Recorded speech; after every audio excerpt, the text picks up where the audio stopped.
Ko sem kot študentka prišla na ekonomsko fakulteto, se mi je ta takrat zdela ogromna. Z vseh vidikov.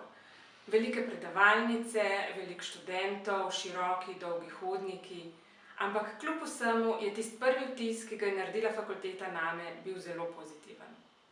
Po koncu študija sem dobila priložnost in se na fakulteti zaposlila. Področje mojega dela je sestavljeno iz enega dela, kjer moraš biti zelo natančen in se držati vnaprej postavljenih pravil in niso dovoljena nobena odstopanja od tega. In pa drugi del pri usklajevanju pedagoškega procesa, kjer pa moraš biti zelo ustvarjalen, da pravzaprav sploh lahko ustvariš končni rezultat. Po toliko letih dela na fakulteti je ta ogromna stavba z veliko zaposlenimi in študenti postala zelo domače in prijetno delovno okolje.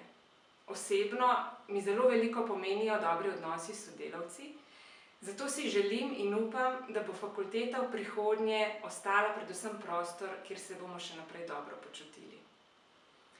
Ekonomska fakulteta je v vseh letih svojega delovanja že večkrat dokazala, da se zna zelo uspešno spopadati z različnimi izzivi in vplivi iz okolja. In tudi to zadnje leto je kljub vsemu prineslo veliko dobrega. Pridobili smo veliko novega znanja, ki ga bomo nedvomno uporabili za to, da bo fakulteta v prihodnje še boljša.